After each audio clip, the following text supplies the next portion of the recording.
Highway access into Ingham has finally reopened as residents clean up after one of the biggest floods in 50 years. Emergency services from Townsville were deployed to the town, which has emerged as one of the hardest hit by Cyclone Ita. Outlying streets are still covered in water, but in town what's left was washed away. This home's entire bottom level was inundated. Darlene's seen the floods before and was prepared, even for the clean-up. Hose it all out, get the mud out, the smell.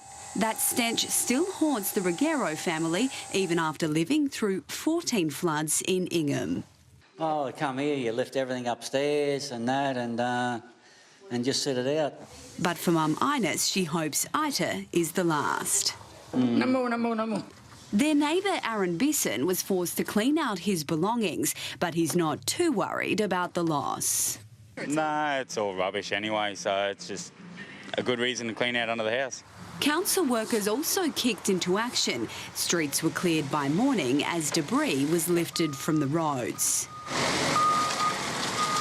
The main street was back trading, allowing defence troops through on return from recovery up north. Retailers were resilient. Back to business. Maybe I was expecting more than this. Rescue crews travelled from Townsville to help clean up the 50 homes that were seriously damaged, but the mayor's convinced it could have been worse. Yes, it was a big flood. Yes, it's up there in the records, but as for damage, it's not there.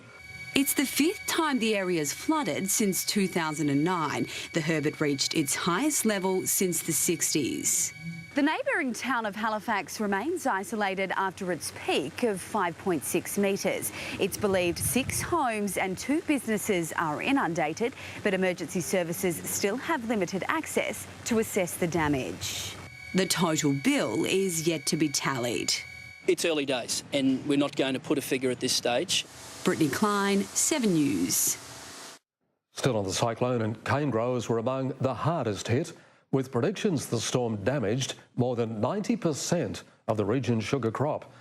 Farms are still flooded north of Ingham, and the industry is looking at losses expected to be in the tens of millions of dollars.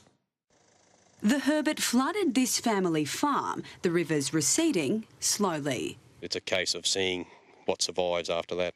Ida's heavy rain and cyclonic winds smashed the cane to the ground. From the eye of the sky, the best crop in 6 years is gone. I looked out of the window, we saw the cane down, it just sort of put a knife in your gut. Dave Carr's livelihood is now underwater. It'll be another 5 days before the levels drop, so the damage can be assessed. It was a very mature crop before this happened. It was possibly the best crop we've seen since about 2008. These Cordelia farmers are united by their struggles after a tough decade battling the forces of nature. We had Cyclone Ita, and now we've got this one here. I don't know how much longer people can be more resilient. And this year, being April, I thought we were safe, but we didn't dodge a bullet. Industry experts estimate more than 90% of the region's crop has been flattened. You do finish up with losses. The cane plant isn't going to grow from here on in. This railroad was the lifeline to the sugar harvest. Just 8 weeks away, the repair job is now urgent and an expensive job for farmers who face a major slump in sugar sales. Where the bank manager says that's it, or we don't know. I tell you what, the tin's very low. Brittany Klein, 7 News.